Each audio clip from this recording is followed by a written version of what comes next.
This is from the New York Times. Secret Service director resigns after Trump assassination attempt. Kimberly A. Cheadle gave up her post Tuesday after security failures that allowed a gunman to shoot at former President Donald J. Trump at an open-air rally. I'd like to pause real quick.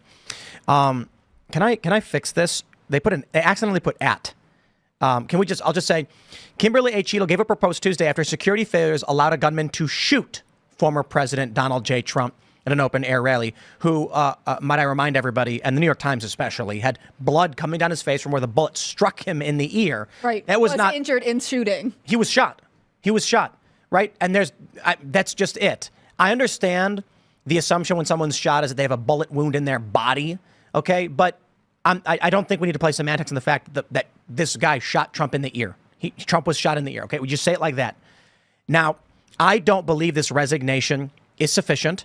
I believe that there is either, at bare minimum, criminal negligence, but I think most reasonable people can conclude, based on all of the statements, media reports, law enforcement statements, whistleblowers, etc., that this was allowed to happen.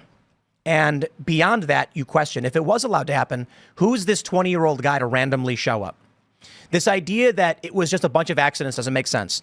They first said that the roof was sloped, so they couldn't get the law enforcement on the roof. The roof was not sloped. That's a lie. Rep. Eli Crane was there standing on the roof, and he's like, what are you talking about? It's a very low grade. Then you had statements that actually there were law enforcement up there, but they were too hot. Then you have questions about the windows being unsecure, the water tower being unsecure. You have the rooftop that was totally insecure. Donald Trump being released with an active threat. The Secret Service knew of an active threat, and they still released Trump from holding. All of these things could not be an accident. So I'll just say, as she's resigning, there are many members of Congress who are asking the question about, was there in some official capacity, intentional actions taken against Donald Trump? And I know it's very difficult subject matter, but looking at all the evidence that's come out in the media, I don't know how you conclude that the story is just some crazy 20-year-old who got lucky. It doesn't make sense. And I think one of the other problems is, she resigns and it doesn't make it okay. There still has to be an investigation. Mayorkas has this independent panel that he's saying is bipartisan. Mayorkas himself is being kind of sketchy.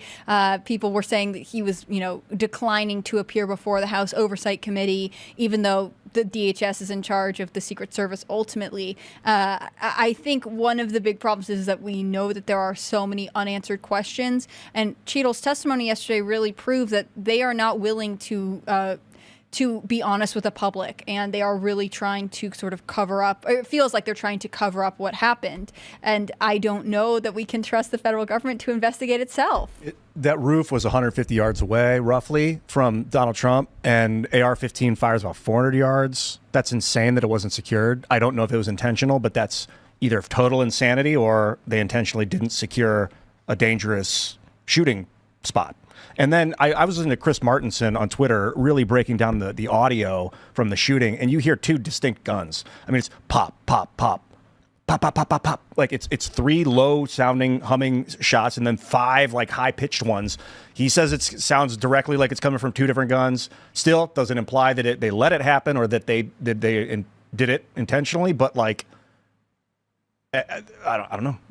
Obviously, it looks like she was covering something up in the hearing yesterday because she was like, I can't disclose that. I can't disclose that. I can't disclose that. The reason why I wanted to jump from our previous segment, which was talking about the lawfare, the Supreme Court rulings against New York, the actions being taken by New York are unprecedented.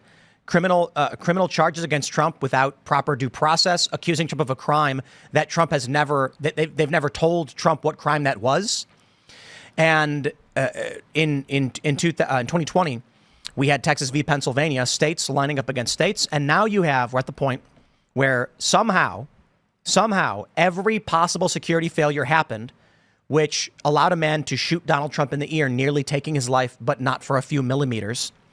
And the concern is, when this happened, you even have Logan and Jake Paul saying, if that bullet were a few millimeters away, we would have had a civil war. Now, I'm supposed to be the guy ranting on the street corner with a sign saying civil war, but now you've got after this, the conversation has become so ridiculously mainstream. Even Jake and Logan Paul on their podcast are like, wow, we almost had a civil war. I can't believe what's happening in this country.